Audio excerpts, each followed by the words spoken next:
പരാജയപ്പെട്ടു പോകുന്നതിന് മഹാന്മാർ 11 ലക്ഷണം അതിനും പറഞ്ഞിട്ടുണ്ട്. അതിലൊന്നാമത്തെ ലക്ഷണമായി പറഞ്ഞത് അയ്യക്കൂന ഹരീസൻ അലാ ജംഇൽ മാലി, എപ്പോഴും ക്യാഷ് ഉണ്ടാക്കണം എന്ന ഒരു ചിന്ത മാത്രമേ അവനുണ്ടാവുകയുള്ളൂ.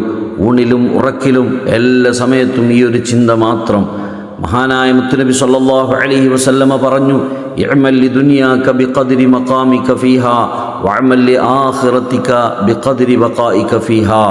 നീ ദുനിയാവിന് വേണ്ടി അമൽ ചെയ്യുമ്പോൾ വളരെ കുറഞ്ഞ കാലം, ഏത് സമയത്തും യാത്ര പോകാവുന്ന ഒരു ജീവിതം, ആ ഒരു ജീവിതം അങ്ങനെയാണെന്ന് മനസ്സിലാക്കി വേണം ദുനിയാവിന് വേണ്ടി കർമ്മങ്ങൾ ചെയ്യുമ്പോൾ. എന്നാൽ ആഖിറത്തിന് വേണ്ടി ചെയ്യുമ്പോൾ കോടിക്കണക്കിന് വർഷം കഴിഞ്ഞാലും തീരാത്ത ആഖിറമായതുകൊണ്ട് അത് മനസ്സിലാക്കി വേണം അവിടേക്ക് അമൽ ചെയ്യാൻ. ഈ ഒരു ചിന്തയാണ് ഏത് സമയത്തും അവന് ഉണ്ടാകേണ്ടത്. എന്നാൽ തിരിച്ചാണ് ഈ പരാജയം